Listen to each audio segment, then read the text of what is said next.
like where that would have, or the transmission, where that would have come from if... I mean, it seems like the first thing, if you hit the water, the first thing that goes out is communications. You would think, yeah. But I don't know, not I don't know that necessarily. for sure. I mean, but even then, like, does drowning sound like metallic sounds for 17 seconds? No, I doubt it. I'm going to play devil's advocate for a second.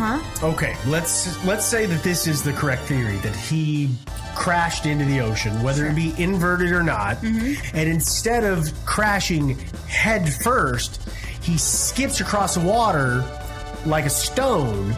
That's going to make a lot of metal rending noises that I'm pretty sure he was... I mean, I don't think that he was using a handheld walkie-talkie. Pilots usually have a headset.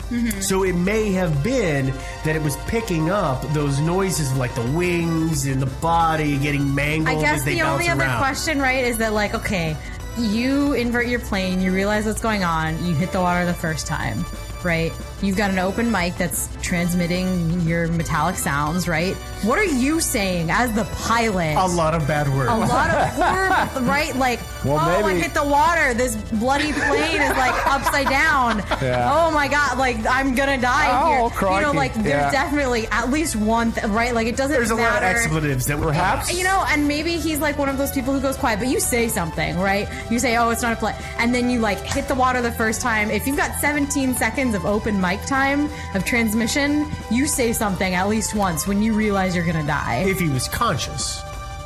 I guess, yeah. He may have been knocked out. Just in the gone impact. out. I mean, I don't know. Yeah. I mean, and that's this particular theory.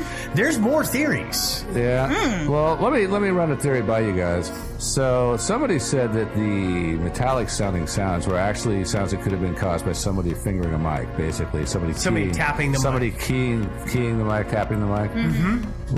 We know a few things about this guy. He was definitely deep into UFOs. He was a big, huge Oh, believer. he He was a huge believer in UFOs. I wish you had told me He that. was a big believer in UFOs. Okay. Next up, we know He did a that. lot of research on UFOs. Next up, we know that his dream of being a pilot was in danger of Yes. being over. I'm not suggesting suicide, but his dreams Which were. is actually a theory. Yeah, there is a theory about suicide, but I have a different theory, which is that he took 4 life vests that he didn't need. So he might have been planning to ditch the plane and fake his own death. Now, being somebody really into UFOs, he maybe thought he would at least create a legend for himself before he disappeared and started his life over somewhere. He has 4 life vests, none of which he was wearing, I'm sure. So as he's preparing to go down, he has a long conversation about a phony UFO incident with these guys, thinking he's going to use this thing to jolt the powers that be to pay more attention to people like him who believe in UFOs and paying more attention to the UFO thing. And then his last cryptic transmission is, "It's not an aircraft."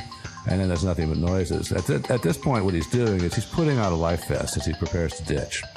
In doing so, if he's wearing a headset, he's inadvertently keying the mic repeatedly. Because he's hitting it with the life vest and whatever he's doing. Because he's putting on a life vest in a very tight and close area. And so he's repeatedly keying the mic. And then after that, he shuts the radio off, takes the plane down and ditches it. Maybe survives, maybe doesn't. Ditches the plane, gets out of the plane with his 3 spare life preservers to help get him to shore. And so there it is, mystery solved. And Joe has hit yet another theory on the head. Joe is 3 for 3 tonight, ladies and gentlemen. Good job, sir. Fact.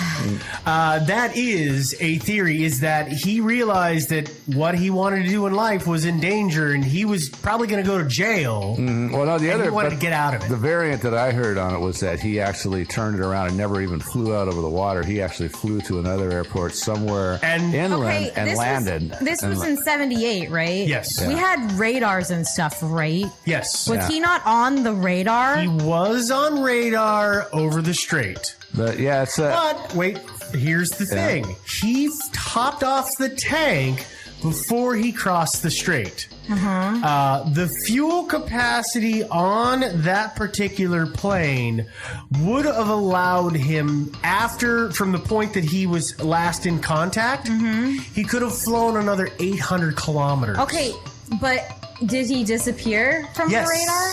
he did. So did he just like decide that, oh, now's when I fly below the radar? And that's quite possible, is that Okay. he dropped below radar. Yeah. And there, again, this is one of those things, after it all comes out, everybody comes forward, oh, I saw some crazy little plane making a funny landing at this place. Yeah, there have been reports that somebody landed a plane around that same time somewhere else on the mainland that wasn't supposed to be there. That's So he may that have was been at running. that was at an airstrip, though, correct? I think it was, but it was such a little blur, but I couldn't find it corroborated anywhere else that I can't put a lot of stock in it. Yeah, because the problem with landing at an airstrip is like, well, you can disappear off and start your new life over again, but the airplane is still sitting there. Yes. You know, so I mean, he could have landed on a remote highway, But and then burned the plane. here's a theory that then continues on with maybe it was a hoax, and this one is not popular with his family. His father, Guido, for years has said that if something happened to my son, I want it to be that he was abducted by a UFO. Basically, and it's very sad, it's a father's last attempt to make sure that his son is still alive. Right. So there's a heart-wrenching factor. Yeah, it's sad. But- I mean, he hopes that his son is somewhere with the aliens and he's going to be returned some. Someday I know he'll come back and we'll see him again. So, but here's the thing. Let me point out again. When his story initially hit, or when he logged his flight plan, he said he was picking up passengers and then he was going to get some crawfish. We never knew exactly which one it was. There were never any passengers and no crawfish had been ordered.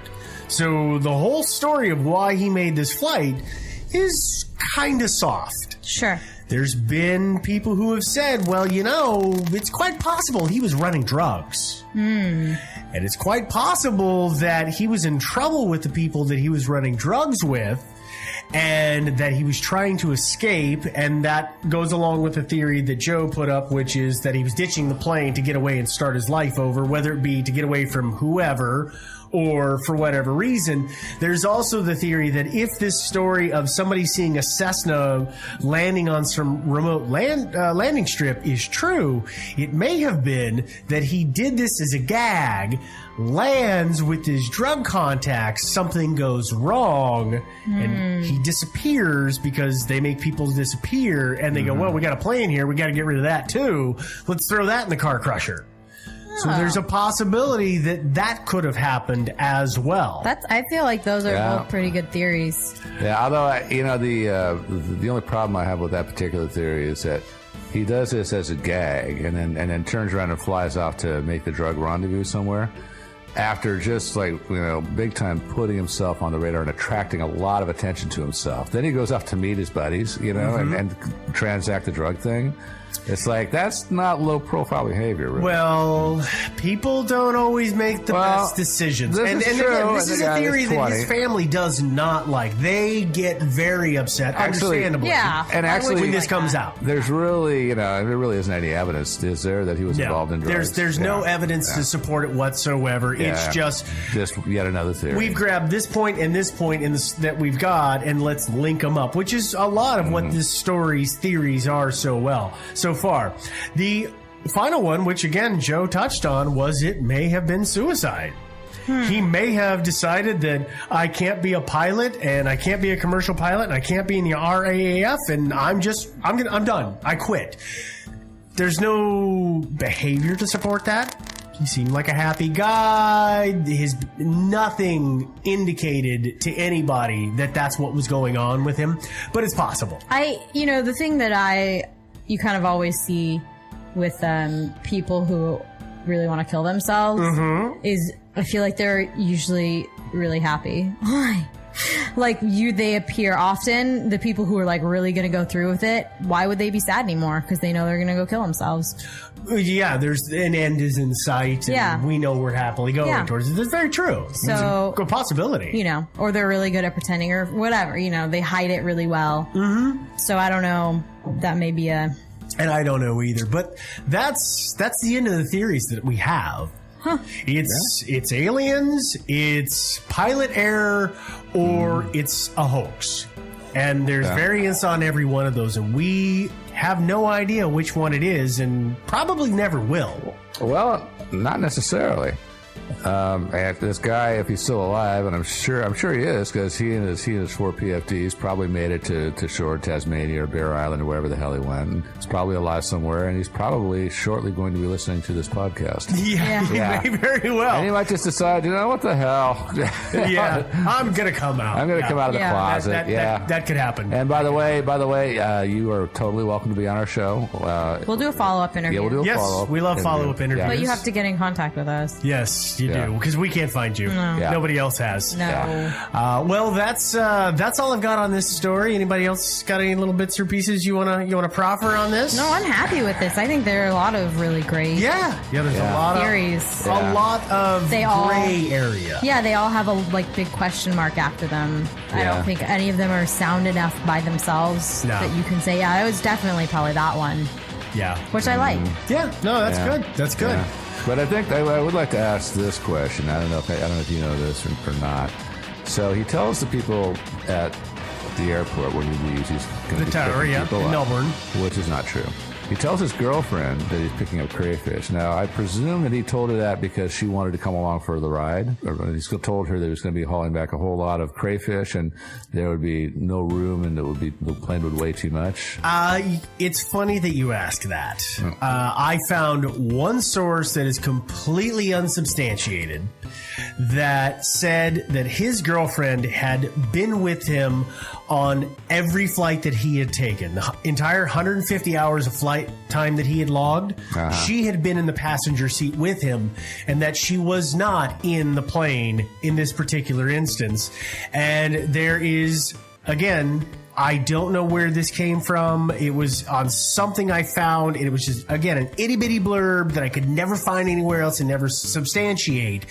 That a week later, she showed up at some bed and breakfast hotel near where they lived and asked for him, expecting to find him there.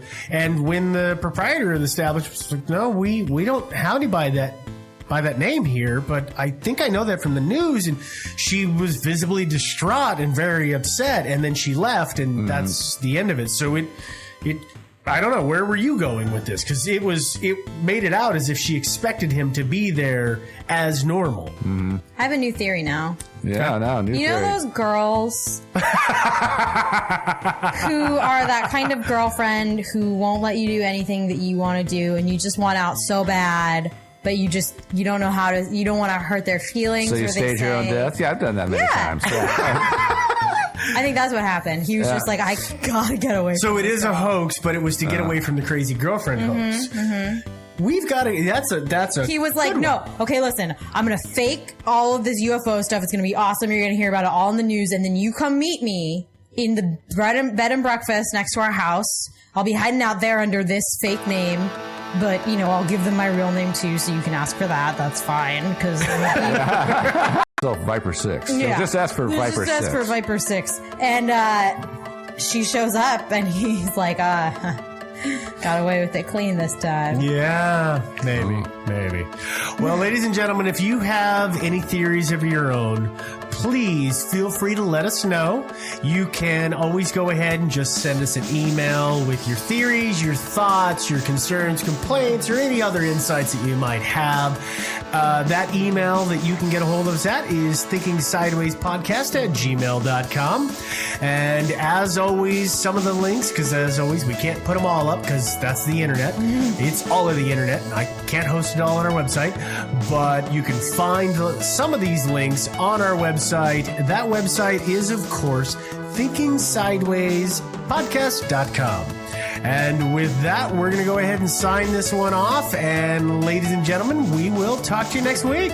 So long, everybody. Believe in the UFOs. Yeah, I want to believe, yeah.